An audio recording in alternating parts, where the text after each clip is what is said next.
coup de mesure. Un pistolet est toujours utilisé pour tuer quelqu'un et prendre sa vie en peu de temps. L'utilisation d'une arme à feu est illégale jusqu'à ce que vous avez sa licence. Voici le top 10 des armes les plus dangereuses au monde.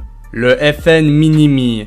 Cette mitrailleuse est chambrée en 5,56 mm, plus spécifiquement la cartouche SS-109. Ayant été initialement créée pour elle, cette munition de 5,56 mm, employée normalement dans les fusils d'assaut, est moins puissante et porte donc moins loin que les munitions généralement utilisées dans les mitrailleuses moyennes. Mais elle est aussi moins encombrante et permet donc d'avoir une arme plus mobile, pouvant être maniée par un seul homme. De plus, elle est dotée d'une importante cadence de tir qui lui permet de procurer un appui efficace du point de vue défensif et offensif. Le FN FAL. Le FN FAL est un fusil semi-automatique belge de calibre 7,62 mm et produit par la société FN Herstal. FAL signifie fusil automatique léger.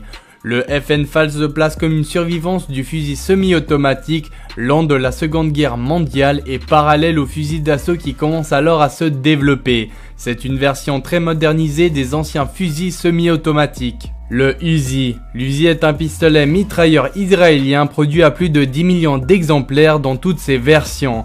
Développé par Uzi Elgal en 1923, à partir de 1948 il est produit par Israel Military Industries.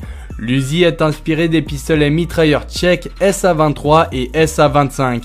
C'est une arme simple, très fiable et compacte. Son apparence a marqué le grand public au point où le mot Uzi est parfois employé comme un terme générique. L'AK-47. L'AK-47 est le premier modèle d'une vaste famille de fusils d'assaut dont le modèle le plus répandu est l'AKM. Son coût très faible, sa robustesse, sa fiabilité et sa grande facilité d'entretien le rendent extrêmement populaire, en particulier auprès des guérillas et des pays ayant peu de moyens financiers pour équiper leur infanterie. C'est également une arme produite dans de nombreux pays dotés d'une industrie d'armement, particulièrement dans les anciens pays de la zone d'influence de l'Union soviétique et du bloc de l'Est. Le FNP-90. Le FNP-90 est un pistolet mitrailleur de conception belge fabriqué par la FN Herstal.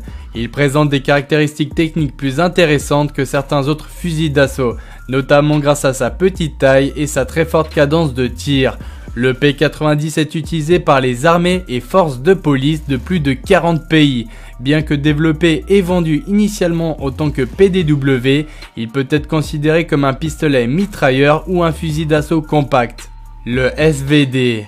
Le SVD ou fusil de précision Dragonov est un fusil de précision russe adopté par l'URSS en 1963 pour équiper ses snipers. Conçu par Evgeny Dragonov en 1920, il est principalement répandu dans les pays d'Europe de l'Est, d'Afrique et du Moyen-Orient, dont il est souvent encore le fusil de précision standard des forces de l'armée. Le minigun. Le minigun est une mitrailleuse à cadence de tir élevée, munie de plusieurs canons dont la rotation est entraînée par une source extérieure, sur le principe de la Gatling, et utilisant un calibre de munitions pour fusil inférieur à 20 mm. Au-delà de 20 mm de calibre, ce type d'arme est désigné comme un canon automatique de type Gatling. Le Desert Eagle. Le Desert Eagle, en français Aigle du désert, est un pistolet semi-automatique. Ce pistolet a été conçu au début des années 1980 par Magnum Research aux États-Unis. Au départ, la production a été confiée à IMI en Israël pour les versions MK1 et MK7, puis aux États-Unis de 1995 à 1998 pour la version MK19. Ensuite, à nouveau en Israël. Depuis 2009, le Desert Eagle est de nouveau produit aux États-Unis. Le AA-12. Cette arme est munie d'un sélecteur de tir permettant d'opérer en mode automatique ou semi-automatique. Le AA-12 a une cadence de tir de 300 coups par minute avec une vitesse à la bouche de 320 mètres secondes. Il existe deux types de chargeurs, le premier contenant 8 cartouches dans une boîte et le second ayant une capacité de 20 ou 32 cartouches dans un tambour. Une douzaine de types de cartouches différentes ont été élaborées en fonction des situations de combat, dont une appelée Frag 12, renfermant une petite grenade stabilisée par des ailettes et explosant en vol ou à l'impact. Le lance-grenade. Un lance-grenade est une arme conçue pour tirer des grenades. Elles tirent des grenades plus loin, plus précisément et plus rapidement qu'un lanceur humain. Les lance-grenades existent sous plusieurs formes, à un coup ou à répétition.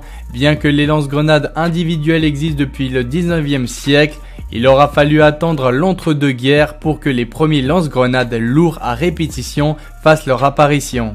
Et donc voilà, la vidéo touche déjà sa fin, j'espère qu'elle vous aura plu, donc n'hésitez pas à lâcher un petit pouce bleu et pourquoi pas à vous abonner. Moi je vous dis à la prochaine pour de nouvelles vidéos, allez ciao tout le monde, c'était Rose.